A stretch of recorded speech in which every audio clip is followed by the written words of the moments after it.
Welcome to Corrymeela on the Causeway Coast, which was set up in 1965 to help bring the Northern Ireland communities together.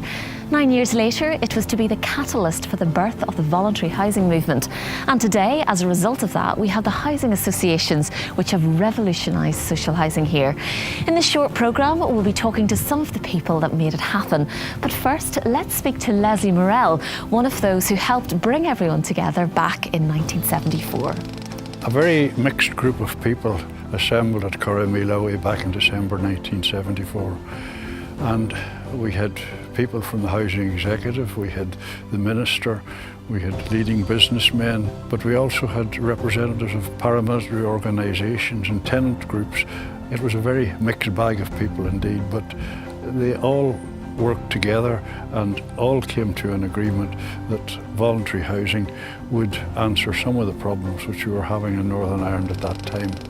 Richard Best has been described as the central figure at the Corrymeela Conference and a pioneer of the housing association movement.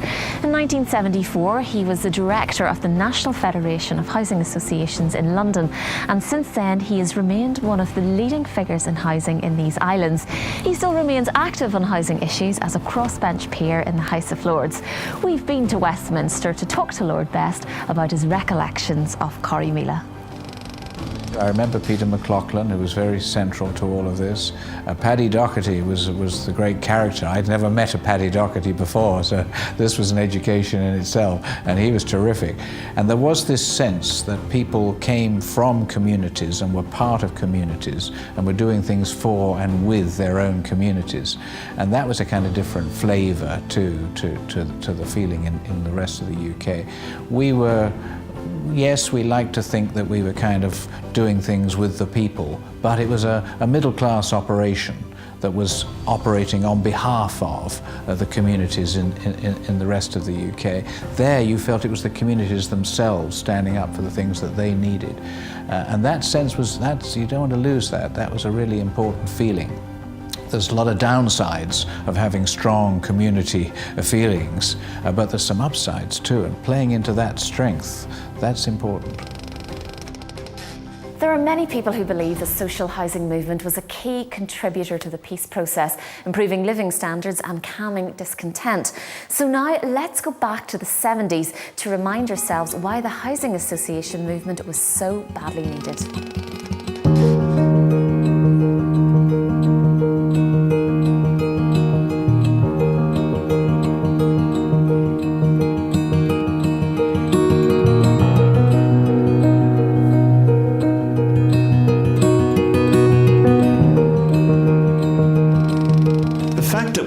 Conference, we had people with very radical left views like Paddy Doherty from the Bogside in Derry and Colonel Mike Wright, former Gurkha officer, working together as Mike Wright was working for Shelter, the British campaigning charity, and also at the conference were a number of ex-servicemen and women who had made a contribution during the Second World War, and they were still of an age to want to continue serving their community, and they were there.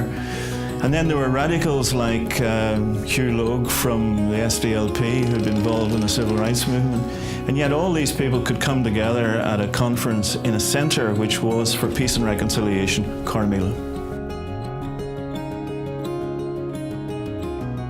The Housing Association were basically key contributors to the peace process because they came from the bottom up. Obviously there was people, but there were people who wanted housing and they needed housing, and they wanted housing which was community oriented, not going up in the sky. The whole business of building skyscrapers wasn't useful. And the whole experience that happened in Belfast is now being looked at by, especially in the Republic, because the housing, there's huge housing needs in the Republic, and they're beginning now to, they've been up here and they've seen what can happen, and they want some of that.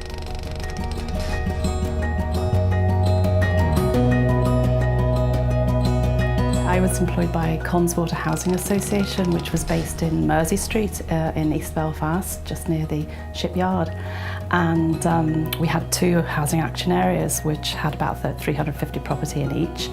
And we had some little kitchen houses which had no, you just went straight into the living room. There was a backyard and nothing else. And we were putting kitchens and bathrooms in to give people the facilities that they'd never had before. I think one of the aspects that was very clear to me, having had the opportunity to see it firsthand, what needed to be done, and then coming back after a 30-year life rehab job had been completed on the property. The impact was much wider than simply a nice, safe, dry and warm house. You could see condition of the children, you could see evidence of school books, you could see the implications and the impact that providing a safe, warm house could have on a family and on the wider family, from grandparents to children.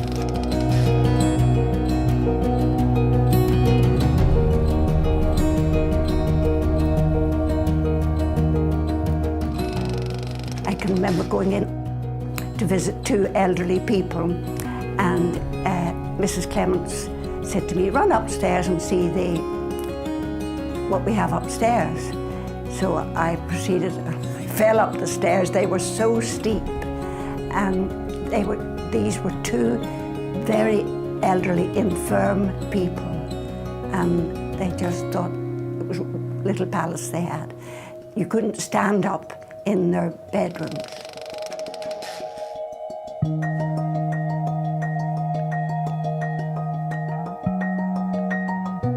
I have 2 very strong memories from the early days of the Housing Association movement. One of them involves an elderly person moving into one of the first of the Fold schemes and seeing the contentment on their face as they moved into nice, clean, warm accommodation with lots of friendly people around them. The second was the early couples who benefit through co-ownership, who felt probably before they heard about co-ownership that owning their own home was impossible, but they were able to get onto the home ownership ladder through the co-ownership scheme.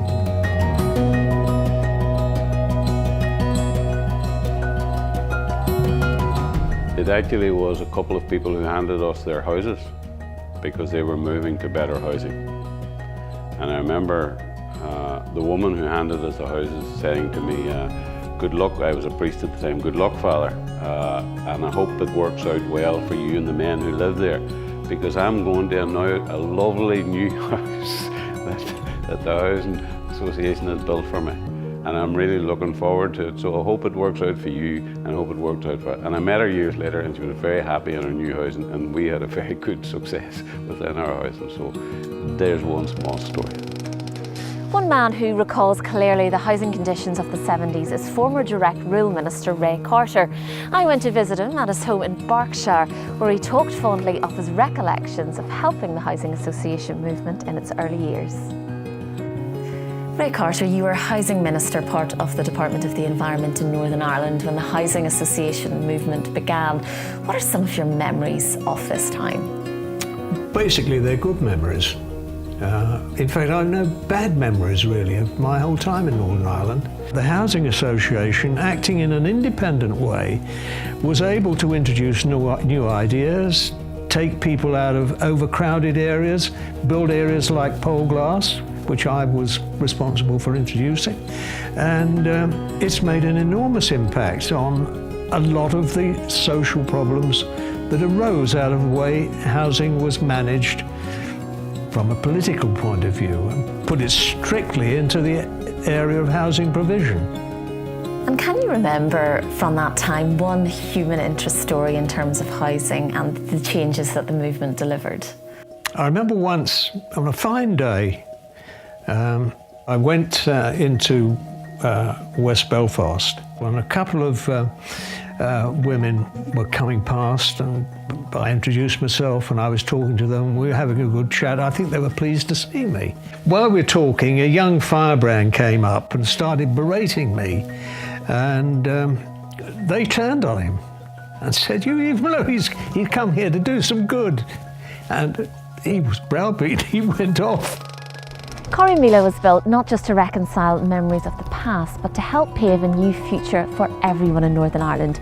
We have seen the conditions and the social housing that helped motivate this movement for change. Today, this is the standard of social housing that our housing associations are providing for all communities. And the revolution in the provision of social housing is only at the beginning. I think we can see that housing associations are now committed to providing many more homes, developing the care and support offer for people with particular needs, but also working with a range of partners to help build great, thriving communities where people can be proud to call home and put down roots. And therefore, I think over the next 20, 40 years, Northern Ireland's housing associations will continue to grow and flourish and help Northern Ireland fulfil its potential.